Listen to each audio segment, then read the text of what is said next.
Hello my dear students. Class 10th footprints without feet supplementary reader का last chapter the book that saved the earth के सारांश summary को हिंदी में लेकर आए हैं।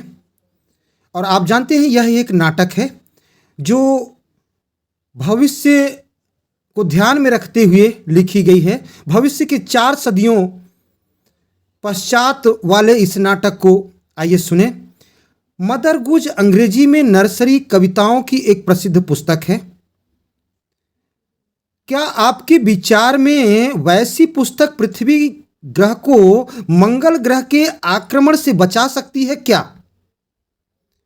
भविष्य में 4 सदियों के पश्चात वाले इस नाटक को आइए सुने। कहानी शुरू करने से पहले आइए देखें इसके पात्र कैरेक्टर्स कौन कौन हैं। हिस्टोरियन इतिहासकार, lieutenant Iota, great and mighty think tank, sergeant Oop, apprentice Noodle, off stage voice, captain omega.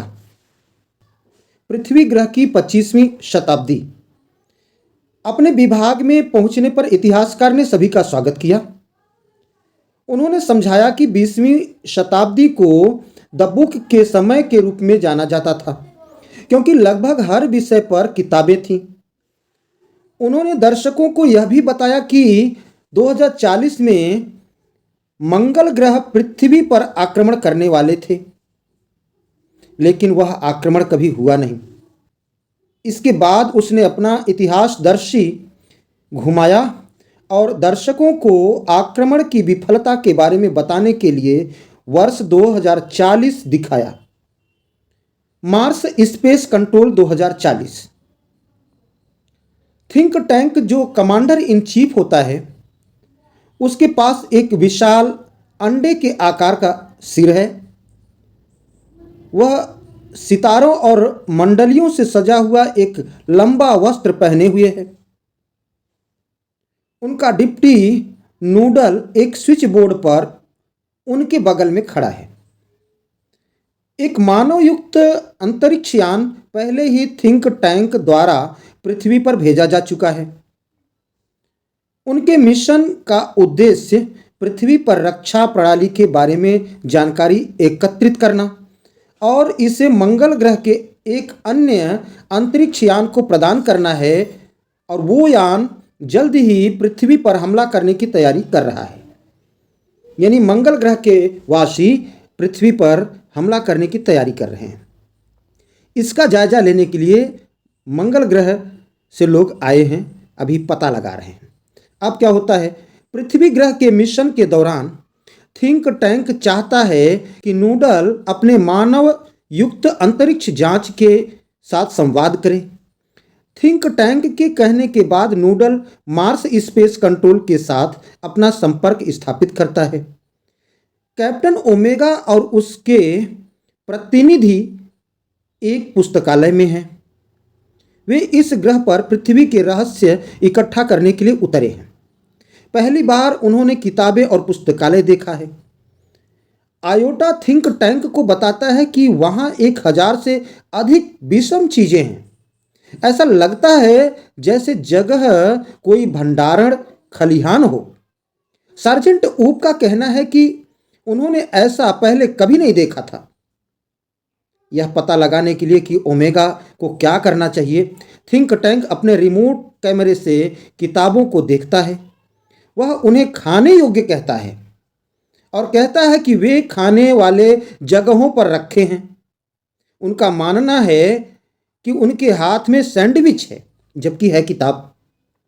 ये पृथ्वीवासियों का मुख्य भोजन है।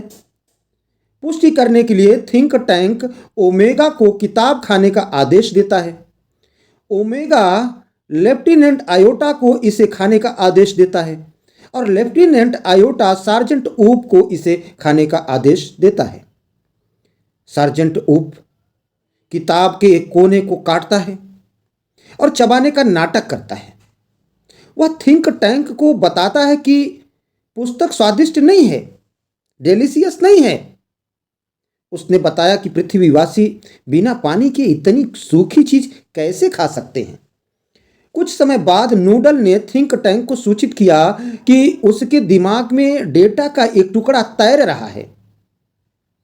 उन्होंने पाया है कि पृथ्वी के लोग उन्हें खाते नहीं, बल्कि संचार उपकरणों के रूप में उनका उपयोग करते हैं। थिंक टैंक भी उस पर विश्वास करता है। वह ओमेगा को किताबें सुनने का आदेश देता है। वह अपने कानों में एक किताब रखता है और सुनने की कोशिश करता है। थिंक टैंक पूछता है कि क्या ओमेगा उनसे कुछ सुन पाया। ओमेगा जवाब देता है कि वे सही फ्रीक्वेंसी पर नहीं हैं। थिंक टैंक के अनुसार पृथ्वीवासियों के कान तेज हो सकते हैं। नूडल कहता है कि पृथ्वीवासी इन्हें खोलकर देखते हैं। अब थिंक टैंक का कहना है कि उन सैंडविच का काम आंखों के माध्यम से संवाद करना है। वह कैप्टन ओमेगा से 3 सैंडविच की जांच करने और अपने निष्कर्ष साझा करने के लिए कहता है। थिंक टैंक ने कैप्टन को एक रंगीन सैंडविच चुनने और उस पर कुछ प्रतिक्रिया देने का निर्देश दिया। ओमेगा ने मदर गूज नामक एक नर्सरी कविता पुस्तक उठाई। आयोटा और ऊप बड़े सैंडविच को देखने के लिए ओमेगा के कंधे पर मडराते हैं। हालांकि कैप्टन उसमें लिखे कोड को समझ नहीं पा रहा है, इसलिए उसने थिंक टैंक से एक बार फिर सलाह मांगी। नूडल ने उस दल के सदस्यों को सलाह दी कि वे कोड को समझदारी से समझने के लिए अपने बुद्धिवर्धक विटामिन का सेवन करें। उसके बाद सदस्यों ने कोड को समझा। कप्तान ने कविता पढ़ी, मिस्ट्रेस मैरी। तो कविता का नाम मिस्ट्रेस मैरी है। यह सुनकर ऊप हंसा, लेकिन थिंक टैंक ने उसे नजरअंदाज कर दिया। थिंक टैंक के अनुसार पंक्ति का मतलब था कि पृथ्वीवासियों ने कृषि और खनन को मिलाने की खोज की थी और वे चांदी जैसे धातु की फसलें उगाने में सक्षम थे, सफल थे। वे विस्फोटक भी उगाते थे, अर्थात बम वगैरह। नूडल का मानना है कि आक्रमणकारी अंतरिक्ष यान से हमला करने की तैयारी कर रहे हैं। थिंक टैंक ने नूडल को आक्रमण बेड़े को रोकने के लिए कहा। थिंक टैंक को लगता है कि पृथ्वी के लोग बहुत बहादुर और बुद्धिमान हैं। अब बात समझ में आ रही थिंक टैंक के। चला था पृथ्वीवासियों पर आक्रमण करने। तो आगे थिंक टैंक ने फिर दूसरी कविता की व्याख्या की। Hey diddle diddle the cat and the fiddle. तो दूसरी पोएम है hey diddle diddle the cat and the fiddle. Hey diddle diddle the cat and the fiddle, जिसने उसे भयभीत कर दिया क्योंकि उसने इसका अर्थ समझा कि पृथ्वीवासियों ने अपने घरेलू जानवरों को संगीत, संस्कृत और अंतरिक्ष तकनीक में प्रशिक्षित किया है। तीसरी कविता हम्टी डम्टी ने थिंक टैंक को तब डरा दिया जब उसने बड़े अंडे को खुद के रूप में गलत तरीके से पढ़ा, क्योंकि थिंक टैंक भयभीत था कि उन्नत पृथ्वीवासी उसके पीछे हैं। उसने पृथ्वी पर आक्रमण रद्द कर दिया और अपने लोगों को मंगल ग्रह छोड़कर 100 मील दूर अल्फा सेंचुरी, जी हां, अल्फा सेंचुरी जाने का आदेश दिया। इस फिल्म को दिखाने के बाद हिस्टोरियन, इतिहासकार का कहना है कि एक पुरानी नर्सरी कविता मदर गूज ने मानवता को उस शताब्दी में मंगल ग्रह के आक्रमण से बचाया। अब मार्टियंस अर्थात मंगल ग्रहवासी दोस्त बन गए हैं। थिंक टैंक की जगह नूडल ने ले ली है। पृथ्वीवासियों ने मार्टियंस को सैंडविच और किताबों के बीच अंतर करना सिखा दिया, क्योंकि वे किताबों को ही सैंडविच समझ रहे थे। उन्होंने मंगल ग्रह पर एक मॉडल पुस्तक का निर्माण किया। हालांकि मदर गुज नाम की किताब उनके द्वारा अभी भी अपठित थी, पढ़ी नहीं गई थी। Thanks for watching me.